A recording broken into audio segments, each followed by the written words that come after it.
Success होना है, इस मध्य नजर रखते हुए हमको आगे बढ़ना पड़ेगा। और अगर हम से काम लेने की एक जो है सो आरज़ू पैदा हो, और अगर आप में जिद पैदा हो जाए कि मुझे कुछ करके बताना है और हमें जो है सो कुछ एमपीएससी क्रैक करना है, या जो भी आपके एम्स है वो मुझे हासिल करना है, तो कितनी हम भी आगे जाएंगे, हम भी सक्सेस होंगे, और तब जाकर हमको कामयाबी मिलेगी।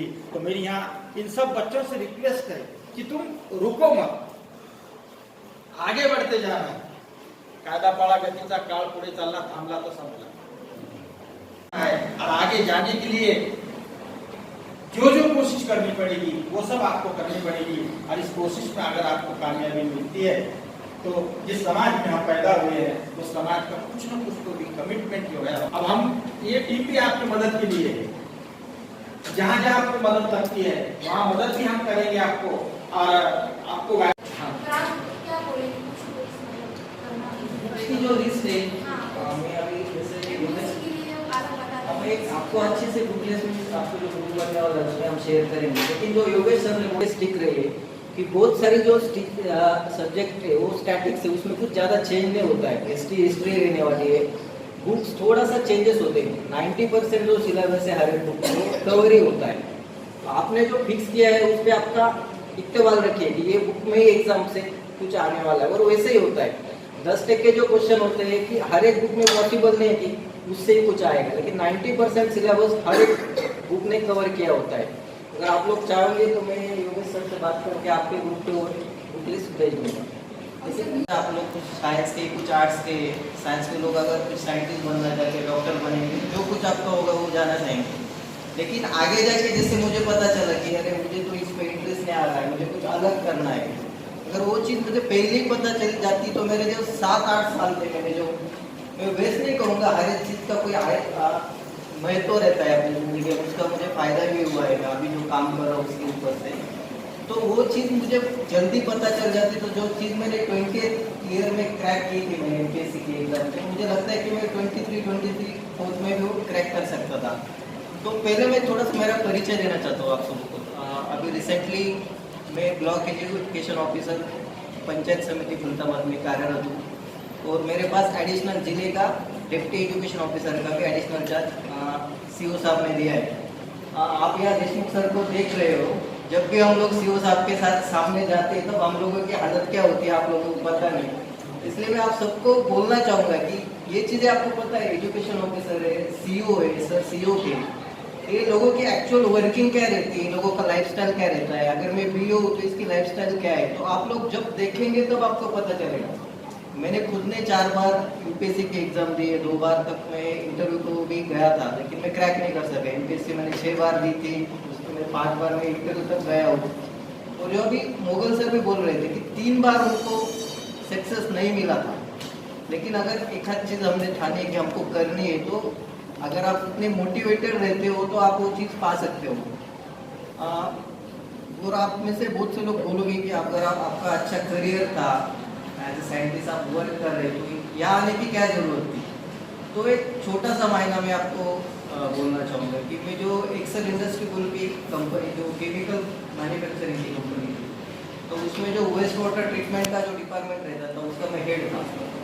तो अगर कोई भी केमिकल फैक्ट्री का पानी हम जब नदी में छोड़ते हैं तो उसको प्यूरिफाई करके हम लोग छोड़ते हैं। उसका जो बीओडी रहता है, सीओडी रहता है, बायोलॉजिकल ऑक्सीजन डिमांड, वो हमको एक पर्टिकुलर पैरामीटर में सेट करके उसको रिलीज करना पड़ता है अपने जिस भी सोर्स में हम उसको रिलीज कर रहे हैं।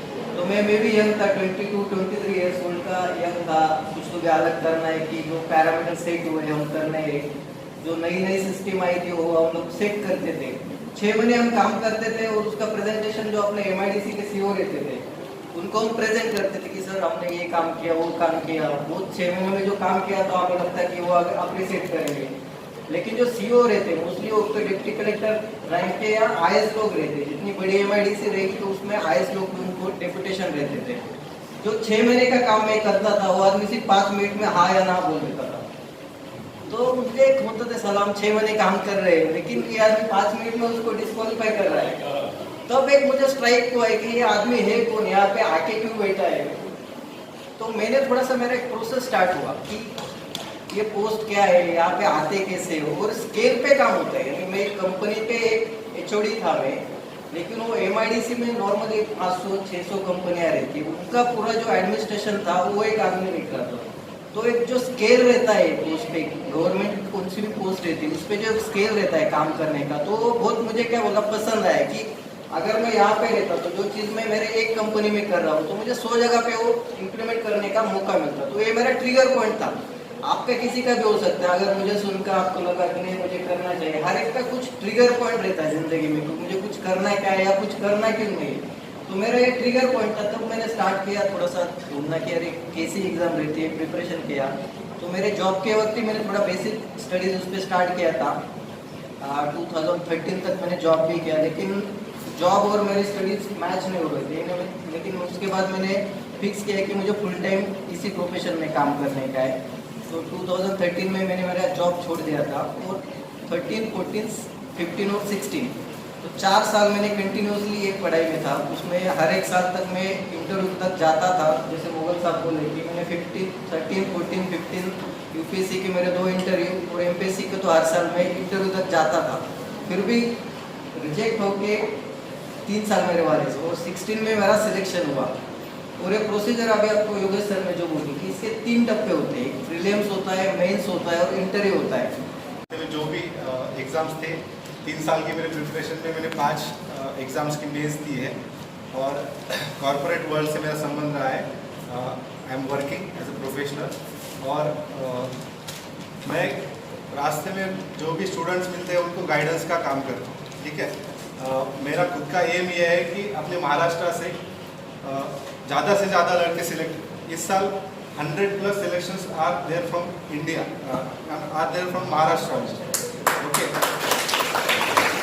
तो उसमें एक पूजा कदम बोल के है, उनकी दृष्टि ना होने की वजह से भी फिर भी उन्होंने इतना प्रयास करने के बाद 4 साल की प्रिपरेशन से एक बार इंटरव्यू में गए। ठीक है, एक लेडीज होने की वजह से मैं आपको उनका उदाहरण देना चाहता हूँ। वह इंटरव्यू में गई थी लास्ट ईयर, और कुछ संधि भी है, वो भी अपॉर्चुनिटीज आपको बताऊंगा। लास्ट ईयर में वह इंटरव्यू को गई दिल्ली को, वहाँ पे उनको फेल्योर आया। फेल्योर को उन्होंने फेस किया, फिर अगले साल फिर से तैयारी की, फिर इंटरव्यू को गए। अगले दिन इंटरव्यू था, लेकिन उसी इंटरव्यू के दौरान यूपीएससी ने इंटरव्यूज पोस्टपोन कर दिए, और एक दृष्टिहीन व्यक्ति को दिल्ली जाकर फिर से वापस आना बहुत मुश्किल बात होती है। और वापस आते दौरान उनको कोविड का इन्फेक्शन हो गया। वो सब फेस करने के बावजूद उनका मॉरल जो था बहुत डाउन था। ठीक है, as a person, a friend of her, we have motivated her, we have given her confidence. एक छोटी सी बात से किसी का अगर करियर बनता है तो आपको वो कहनी चाहिए, ये मेरा सामने है। ठीक है, और उनका सिलेक्शन हुआ। आज वह आईएएस कैडर मिलेगा उनको, और 15% ओनली 15% दृष्टि होने के बावजूद उन्होंने आईएएस का स्थान प्राप्त किया। सो आपके लिए वह वैसा लोग इंस्पिरेशन होनी चाहिए। मैं सबसे भी दरख्वास्त करूंगा कि उनका सत्कार होना चाहिए। ठीक है, और दूसरी चीज, सभी लोग तब से बहुत सीरियस है। ठीक है, बहुत सीरियस है, लेकिन सीरियसनेस से कुछ नहीं होता। You have to be sincere, right? Seriousness से कुछ नहीं होता। बहुत लोग कहते हैं कि हमें बहुत सीरियसली पढ़ाई करनी चाहिए, but you have to be sincere. Okay, एक अनुभव बताऊंगा शॉर्ट में। जालना के कलेक्टर थे, उनसे थोड़ी बातचीत होती थी। मैं उनसे पूछता था, सर से भी पूछा मैंने देशमुख साहब से, कि आप इतना लोड कैसे सहन कर लेते हैं? जैसे पूरा जिला, हमको घर नहीं संभाला जाता, वो पूरा जिला संभालते। ठीक है, तो उनकी भी ये कामना थी कि उनका बेटा जो है वो आईएएस बने। सो उनके बेटे का ये मन था कि नहीं, मैं कॉर्पोरेट में जॉब करूंगा, I will not become IAS. So gun point पे आपको कोई नहीं कर सकता, आपको अंदर से मोटिवेशन होना चाहिए, तभी आप वो बन सकते हैं। ठीक है, कोई भी अधिकारी, ब्यूरोक्रेट एक अलग किस्म का कैसे होता है? जैसे एक रिक्शा वाले को, वो हर दिन न्यूज़पेपर पढ़ता है। वो इसलिए पढ़ता है कि उसको जानकारी चाहिए होती है कि दुनिया में क्या चल रहा है। लेकिन एक एस्पिरेंट क्यों पढ़ता है? कि मुझे पढ़ना चाहिए इसलिए पढ़ता है। लेकिन उससे थोड़ा डिफरेंट, जैसे फॉर एग्जांपल आर्टिकल 370 ठीक है, आर्टिकल 370 सबको पता होगा, लेकिन आर्टिकल 370 के आगे 371 क्या है, 371 क्या है? आप जहां जिस धरती पे बैठे हो, मराठवाड़ा को स्पेशल प्रोविजन है, जैसे जम्मू कश्मीर को है ना, वैसा स्पेशल प्रोविजन जिस धरती पे हम खड़े हैं वो 371 उनको भी दिया है, और उसका मराठवाड़ा विकास मंडल यही नजदीक है। तो हमें वो जानकारी एक स्टेप आगे जाके जो इन्फॉर्मेशन चाहिए वो वाली इन्फॉर्मेशन लेने की हमेशा कोशिश करनी चाहिए। For example, I only know one thing that I do not know anything. मुझे एक ही चीज पता है, मुझे कुछ पता नहीं, और जिसने सब कुछ जान लिया उस दिन वो खत्म हो गया। क्योंकि अगर आप आउटर स्पेस में जाओगे तो भी आपको अनंत संभावनाएं हैं, और आप अगर सूक्ष्म में जाओगे, सूक्ष्म अति सूक्ष्म में भी जाओगे तो भी गॉड्स पार्टिकल के आगे भी बहुत सारे पार्टिकल्स, इजंट इट? है ऐसा कोई है साइंटिस्ट जो बोलेगा कि मुझे सब पता है? और साइंस का अल्टीमेट एम ही है अध्यात्म, सही है? तो हम कोई सर्वज्ञ नहीं है, हमको सिर्फ स्पेसिफिक जो चीज है वो करनी चाहिए। ओके, एक गन पॉइंट पे नहीं होगा। दूसरा, सीरियसनेस की जगह सिंसियरनेस चाहिए। तीसरा है dedication to desired task. Dedication to desired task is civil service. जो आप ब्यूरोक्रेट बनोगे तो आपके दिन का ब्यौरा होगा कि आज क्या करना है, उसका प्लानिंग होगा। तो वो जो प्लानिंग और जिस वक्त पे जो चीज करनी है वही, समझ में आया? ये तीन चीजें। आप अगर एमपीएससी की एग्जाम दोगे तो प्रिलिमिनरी एग्जाम में 200 मार्क्स के 2 पेपर होते हैं, 400, ठीक है, दोनों मिला के 400 मार्क्स का पेपर होता है। उसमें 200 मार्क्स जीएस का होता है, जनरल स्टडीज, सामान्य अध्ययन। उसमें एक्सपर्ट स्टडीज नहीं है, आपको कोई पीएचडी लेवल का नहीं पूछे। और एक बात है, आपका कुछ ना कुछ पढ़ाई स्कूल में हुआ ही होगा। इतना अच्छा बढ़िया कॉलेजेस होता है, स्कूल्स होता है, उसमें कुछ ना कुछ पढ़ाई हुई होगी। हम जाहिल तो नहीं है, गवार तो नहीं है, हमको कुछ ना कुछ आता है। तो एटलीस्ट हैव दैट कॉन्फिडेंस कि आपके पास कुछ तो है, 30% अपने पास नॉलेज है, जस्ट अपने को स्ट्रेच करने का, ठीक है?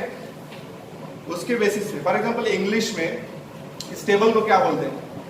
टेबल बोलते हैं हम। और अपनी जबान में क्या बोलते हैं? हिंदी में क्या बोलते हैं? लेकिन हम यूज बहुत कम करते हैं, ठीक है? चेयर इधर ले लो, आधी तो अंग्रेजी बात करते हैं, बरोबर, अर्धी तर इंग्लिशच बोलतो। बट याचा अर्थ आहे की आपलं इंग्लिश येते, we have to just stretch our capabilities. जितने कैपेबिलिटीज डेवलप करोगे उतना आपको सक्सेस जल्दी मिलेगा, ठीक है? मैं कोई 30 मार खान नहीं हूँ कि आपको बता रहा हूँ, लेकिन जिन चीजों से फायदा हो रहा है वही चीजें शेयर करना मेरा काम, ठीक है? वो 200 मार्क्स के 2 पेपर है, उसमें ये बताना चाह रहा हूं मैं कि सामान्य अध्ययन मतलब बहुत जनरल स्टडीज है, जनरल स्टडीज, उसमें भी इतिहास है, ठीक है? हिस्ट्री, ज्योग्राफी, 3 जीएस होते हैं, हिस्ट्री, ज्योग्राफी एक, ठीक है, ये पहला जीएस। पॉलिटी, राज्यशास्त्र, ये दूसरा जीएस हो गया। और तीसरा है इंडियन इकोनॉमी, उसमें इकोनॉमिक्स नहीं है, और बहुत लोग मिस्टेक करते हैं कि राज्यशास्त्र बोलते हैं ना, ठीक है? लेकिन हमारा जो जीएस2 है वो राज्यशास्त्र नहीं है, वो क्या है? भारतीय राज्य व्यवस्था, सही है? It is Indian governance and polity, Indian polity. सिर्फ इंडिया की पॉलिटी आपको स्टडी करनी है, और इतिहास भी आपको दुनिया का नहीं करना है, सिर्फ इंडिया का, उसमें भी थोड़ा सा महाराष्ट्र का। और महाराष्ट्र के इतिहास पे भी बहुत कम सवाल आते हैं।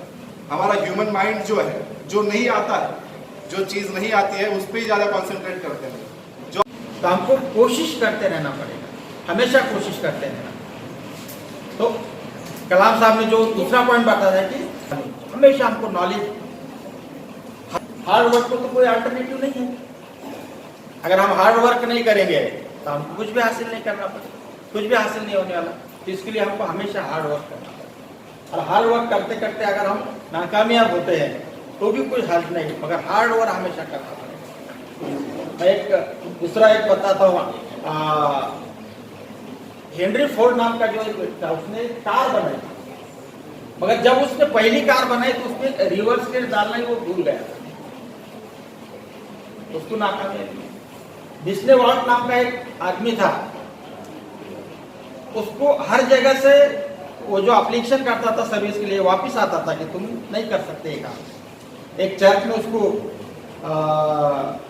कार्टून बनाने का काम दिया गया, और एक पुराना कमरा उसको दिया गया, यहाँ बैठ के तुम कार्टून बनाओ।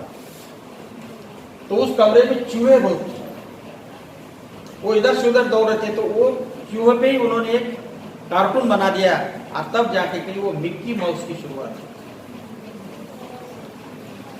एक बार 4 साल का लड़का रोते रोते घर पे आ गया।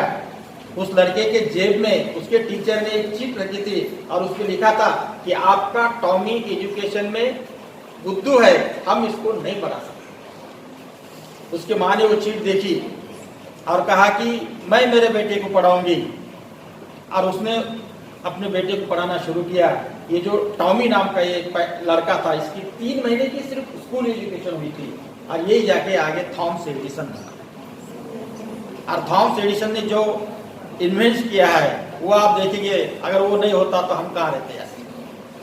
1933 में अमेरिका के जो राइट ब्रदर्स हैं, ये राइट ब्रदर्स हवाई जहाज उड़ाने की कोशिश कर रहे थे, तो वहां के न्यूयॉर्क टाइम्स ने उनको पागल करार दिया था कि जो हवा है, हवा से जो वजनदार चीज है, ये वो हवा में उड़ाने की कोशिश कर रहे हैं, और ये राइट ब्रदर्स पागल है, ऐसा उस पेपर में उन्होंने दिया था। और उसके बाद 8 ही दिन में किट्टी हॉक यहाँ से राइट ब्रदर्स ने हवाई जहाज का उड़ान किया। अगर वो उड़ान आज नहीं होता तो हम कहाँ रहते। तो ऐसे कई मिसाल हैं। वो कई अभी की एक मिसाल मैं दूंगा कि अमेरिका के जो राष्ट्रपति है, प्रेसिडेंट है बाइडेन, इन्होंने उनके करियर की शुरुआत कब की? 76 ईयर उनकी आज एज है, तब जाके उन्होंने करियर की शुरुआत की। फिर हम तो नौजवान हैं, हमको भी करियर की शुरुआत करना चाहिए, अभी से कोशिश करना चाहिए, तब जाकर हमको कामयाबी मिलेगी। और कामयाबी अगर हमको मिले तो इंशाअल्लाह हम भी उस समाज में, जिस समाज में हम पैदा हुए, उसके कुछ काम आए। एक विल्मा रुडॉल्फ नाम की लड़की थी, 3 साल की उम्र में उसको पोलियो हो गया था, और डॉक्टर ने उसको सलिया वाले जूते पहनने को दिया, कहे कि तू अब जमीन पे कभी पैर नहीं रख सकेगी। और वो बच्ची रोते रोते घर पे चली गई। उसने माँ को बोल दिया कि माँ, मुझे दुनिया की सबसे तेज तर्रार रनिंग रेस में हिस्सा लेना है और सबसे फर्स्ट आना है। और डॉक्टर ने तो कहा कि तुमको जमीन पे पैर तुम नहीं रख सकते। जब वो 9 साल की हुई तो उसने वो जूते निकाल के फेंक दिए, जमीन पर पैर रखना शुरू किया। धीरे धीरे वो चलने लगी। चलने के बाद स्कूल में गई। स्कूल में वो छोटे मोटे कंपटीशन में हिस्सा लेने लगी। पहले वो सबसे आखिरी आती थी, मगर एक वक्त ऐसा है कि वो स्कूल में फर्स्ट आ गई। उसने कॉलेज में एडमिशन लिया। कॉलेज में उसको एड टेम्पल नाम का टीचर मिला। उस टीचर के पास उसने कहा कि सर, मुझे दुनिया की तेज तर्रार रनिंग रेस में हिस्सा लेना है और अव्वल आना है। वो टेम्पल सर ने उनसे कहा कि अगर तेरी ये जद्दोजहद है तो तेरे को कोई रोक नहीं सकता। और वहां से उसकी ट्रेनिंग की शुरुआत हो गई। 1960 का ओलंपिक का दिन निकला और उसने रनिंग रेस में हिस्सा लिया। पहले 100 मीटर की रनिंग रेस थी। उसके अपोजिट में जूटा हेड नाम की लड़की थी जो अभी तक कभी हारी नहीं थी। दोनों की रेस शुरू हो गई और ये विल्मा रुडॉल्फ ने जूटा हेड को हराया और पहला गोल्ड मेडल जीता। 200 मीटर रनिंग रेस शुरू हुई। ये विल्मा रुडॉल्फ ने जूटा हेड को हराया और दूसरा गोल्ड मेडल जीता। और जब बाद में 400 मीटर की रिले रेस शुरू हुई। रिले रेस में कैसा रहता है कि 100 मीटर पे 4 लड़कियां खड़े रहते। एक पहले लड़की के हाथ में बैटन रहता। पहली भागती जाके दूसरी के पास देती, दूसरी भागती जाके तीसरी के पास देती, तीसरी भागती जाके चौथी के पास देती और चौथी बचा हुआ जो फासला है वो पूरा करती और जो फर्स्ट आता है उसको मेडल मिलता है। 3 लड़कियों तक तो ये बैटन सही तरीके से हैंडल हुआ, मगर जब विल्मा रुडॉल्फ के हाथ में बैटन आया उसके हाथ में से वो नीचे गिर गया और उसने देखा कि सामने ये जूटा हेड जो है ये बिजली की जैसा दौड़ते हुए जा रही है। उसने वो बैटन उठाया और उससे भी तेज तर्रार दौड़ के उससे आगे जाके 400 मीटर का फासला कंप्लीट किया और तीसरा गोल्ड मेडल। जो लड़की तीसरे साल में पोलियोग्रस्त थी, जिसको डॉक्टर ने पहनने के लिए सलिया वाले जूते दिए थे और उसको कहा था कि तू जमीन पर कभी पैर नहीं रख सकेगी, वो लड़की 1960 के ओलंपिक में 1 नहीं 2 नहीं 3 गोल्ड मेडल जीती। योगी देशमुख साहब, retired additional chief executive officer of जिला परिषद, and President MS2. Respected Mughal Sahab, ex-education officer and Vice President of this organization MS2. इलाजुद्दीन Farooqui साहब, जनरल सेक्रेटरी MS2, और जो आज के लीड स्पीकर और मेन स्पीकर रहेंगे दो लोग, वो है सचिन सालुंके साहब जो ब्लॉक एजुकेशन ऑफिसर है खुर्दाबाद, और दूसरे हैं योगेश परदेसी साहब जो हाल ही में उन्होंने MPSC का एग्जामिनेशन पास किया। प्रोफेसर विद्या प्रधान मैडम जो वाइस प्रिंसिपल है इस इंस्टीट्यूशन की, डॉक्टर तन्मय पैठनकर साहब जो इंटरनल क्वालिटी एश्योरेंस सेल के कोऑर्डिनेटर हैं, प्रोफेसर खदीर चिश्ती साहब फिजिक्स के हेड ऑफ द डिपार्टमेंट है और इंचार्ज है placement guidance and career guidance and counselling cell के। और सबसे खुशी की बात यह है कि आज ये 5 साल के लिए हम मेमोरेंडम ऑफ अंडरस्टैंडिंग साइन हो रही है आज। तो इंशाल्लाह जो बच्ची अभी 11th में भी है वो बच्ची के ग्रेजुएशन हुए तक गाइडेंस चलते रहेंगे 5 साल, और आगे और एक्सटेंड करेंगे। तो मैं ये चाहता हूँ कि यहाँ पर जितनी बच्चियाँ बैठी हुई है ये सारे कॉम्पिटिटिव एग्जाम्स क्रैक होना चाहिए, तभी जाके मुकीम साहब और मुगल साहब और इलाज साहब और तमाम स्पीकर्स और हम सब की कोशिश कामयाब होगी जब आप सारे के सारे ऑफिसर्स बने। Respected teachers and dear students, अस्सलाम वालेकुम। देखिए, हमारा काम है प्लेटफॉर्म प्रोवाइड करना, हमारा काम है प्लेटफॉर्म प्रोवाइड करना। आपने राफ्ट देखा है? राफ्ट बम्बू का बना रहता है, नदी में चलता है, ऐसा नेशनल ज्योग्राफिक चैनल्स वगैरह में देखे होंगे आप, पूरे बम्बू रहते हैं और उसको बांध के उसके ऊपर खड़े रह के फिर बम्बू से चलाता। तो हमारा काम है वो बांध के बम्बू वाला राफ्ट दे देना जिंदगी की नदी क्रॉस करने के लिए। अब उसको चलाना आपका काम है, आप किस डायरेक्शन में उसको मारेंगे, कितना सक्सेसफुल जाएंगे या डूब जाएंगे, ये सब आपके हाथ है। तो ये सारे प्लेटफॉर्म्स आपको एक राफ्ट बना के दे रहे हैं, आपको एक बम्बू का प्लेटफॉर्म बना के दे रहे हैं जिसको चलाना आपका थोड़ी है। ये सारे जो लोग क्रैक करते हैं कॉम्पिटिटिव एग्जाम्स, ये कोई अलग नहीं, इनको 2 हाथ और एक्स्ट्रा, 2 पैर और एक्स्ट्रा, भूख नहीं लगती बिल्कुल, ऐसा कुछ नहीं। ये सब इंसान एक जैसे, अल्लाह ने सबको एक जैसे बनाया। सिर्फ आपका एटीट्यूड, आपकी हार्ड वर्किंग टेंडेंसी और आपकी स्मार्ट प्लानिंग, ये ही आपको आगे ले जाए। तो ज़िंदगी में याद रखिए 3 चीज़ें बहुत इम्पॉर्टेंट है। सबसे पहला स्मार्ट प्लानिंग। लोग कहते हैं स्मार्ट वर्क, मैं स्मार्ट वर्क बिलीव नहीं करता, क्योंकि हार्ड वर्क को कोई सब्स्टिट्यूट नहीं है। आपको स्मार्ट वर्क नहीं करना है, स्मार्ट प्लानिंग करना है। आपको प्लानिंग करना है स्मार्ट, और वर्क करना है हार्ड। और डिप्रेशन से दूर रहने के लिए रिजल्ट्स छोड़ना है अल्लाह के हाथ। आपकी स्मार्ट प्लानिंग, खूब हार्ड वर्क, अब उसका रिजल्ट जो भी आएगा वो उसको जो मंजूर होगा वो आएगा। हो सकता उससे बेहतर के लिए आपको रखा है, उसके बेहतर के लिए। अभी मुगल साहब ने इतनी कहानियां सुनाई, इतनी एनकरेजिंग और मोटिवेटिंग कहानियां, कि इससे आपने क्या सीखा। जब वो पहली बार, दूसरी बार, तीसरी बार, 10वीं बार भी वो जब फेल होते हैं तो इसका मतलब अल्लाह उनसे और कुछ बड़ा काम देता है, और कुछ बड़ा काम देता है, इसलिए उनको फेल किए। लेकिन उन्होंने हार्ड वर्क नहीं छोड़ा, स्मार्ट प्लानिंग नहीं छोड़ी, और हर टाइम अपने आप को मॉडिफाई करते हैं।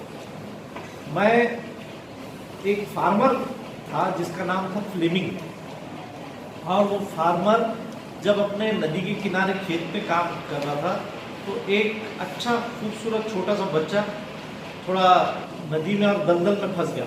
वो भाग कर जाके उसको उठाया और उसको पानी से जो है तो उसको थोड़ा मिला के करके रखा। उतने में बहुत बड़ी कार आई रेड कलर की, उसके घर के सामने रुकी, झोपड़ी के सामने। उसने देखा कि बहुत रिच आदमी उसमें से उतरा और उसने कहा कि मैं आपको ये ऐसा नहीं रहने दूंगा, आपने मेरे बच्चे की जान बचाई, I want to give you crores of rupees, तुम्हारा बंगला बना दूंगा और गाड़ियाँ दे दूंगा। और ये उसने कहा वो किसान ने कि मुझे कुछ नहीं चाहिए। तो उतने में अंदर से उसका एक छोटा बच्चा भागते आया।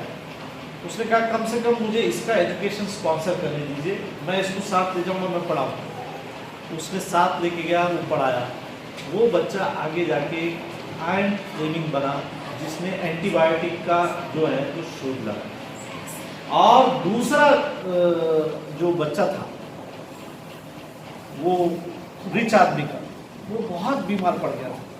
तो ये एंटीबायोटिक ने ही उसको जो है तो उसको लाइफ दी और वो बच्चा आगे जाके British prime minister Winston Churchill बना। तो देखिए नेकी कभी खाली नहीं जाती, आपको जो है तो घूम फिर के जो है तो आती है। लेकिन ये दोनों भी कैसे हुए सक्सेस स्टोरीज, ये इसका बेस है एजुकेशन। अगर आप पढ़ाई को सीरियस लीजिए, क्योंकि यहाँ पर मैंने बहुत सारे माँ बाप देखा है वो बोलते हैं कि बच्चियों को हमने सिर्फ डाल दिया है, अब ये बच्चियाँ जब तक पढ़ते रहेंगी फिर कोई अच्छा रिश्ता आया तो हम शादी करके देंगे। तो ये उनका मकसद है।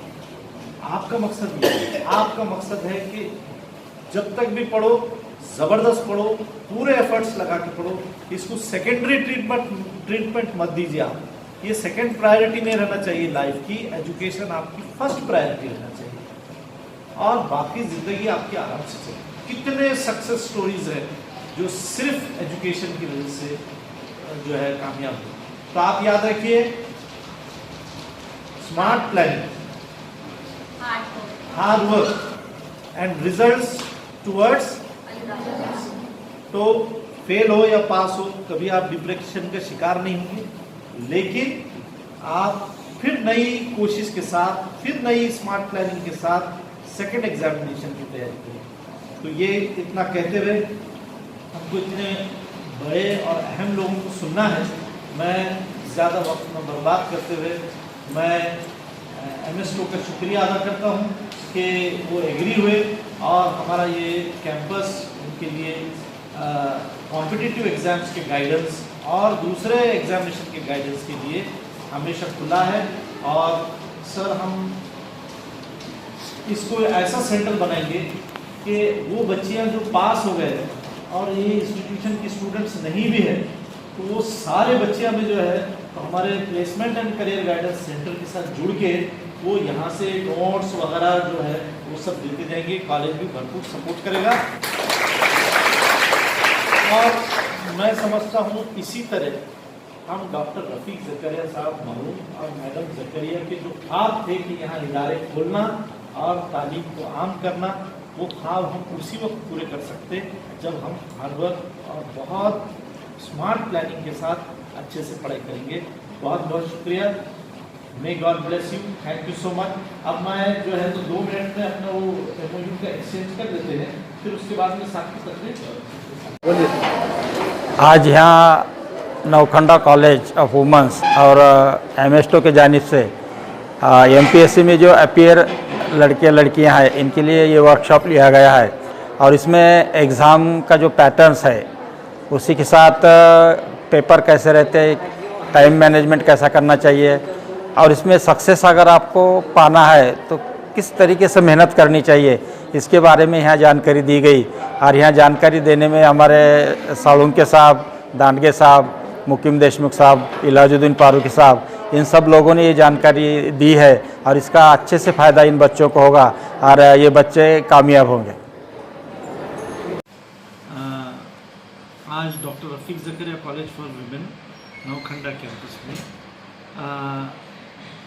एक मोटिवेशनल सेशन लिया गया।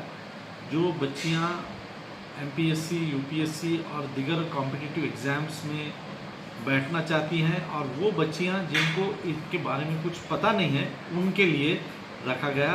और इंशाल्लाह कॉलेज ऐसी कोशिश करेगा कि हर बच्ची जो यहाँ से ग्रेजुएट होगी या पोस्ट ग्रेजुएट होगी वो ज़रूर कॉम्पिटिटिव एग्ज़ाम्स में बैठकर कॉम्पिटिटिव एग्ज़ाम्स क्या होते हैं, कैसे होते हैं वो देगी।